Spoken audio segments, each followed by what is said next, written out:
at King Edward VII, I'm performing operations for worn-out joints, worn-out hips and worn-out knees. In our world of hip and knee surgery, precision really matters. The two elements of our preoperative workup are, first of all, really trying to understand exactly what the problem is for the individual patient, because we're all so different. For one person, it will be walking up and down hills. For another, it will simply be able to kneel down on the floor with their grandchildren, or even comfortably get in and out of bed and put one's own socks on, which is the very least one could expect in life. We can not only make perfect images of the problem, we can also, before the operation, share with the patient our plans for exactly what we're going to do. So each person gets CT scans made, so we make a perfect model of their hips and knees and ankles, and then we not only analyse the problem, but then do the surgery in the computer, allowing us, before the operation, to plan very precisely exactly what we're going to do.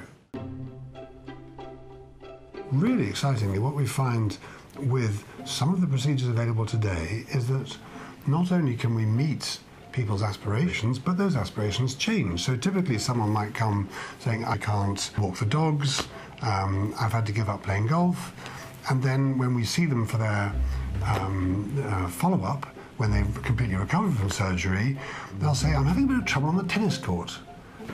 Something we never even discussed before, because we've actually exceeded their expectations, and that's really an amazing, exciting part, that the very precise surgery has allowed us to restore people to a level of fitness they thought they'd lost, that wasn't even on the menu before.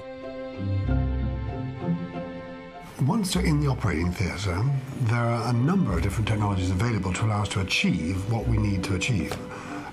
People are very used to now wonderful cameras that allow us to look into joints very carefully and see things, but probably the big advance that's taken place in the last few years has been the introduction of technologies that allow us to achieve things with great precision, and the robotic technologies which allow us just to paint away surfaces with the robot just holding the hand of the surgeon, just painting away what needs to be removed, so that you can very precisely match the patient to the devices that we're putting in. So that level of precision is really important in restoring someone's independence and function.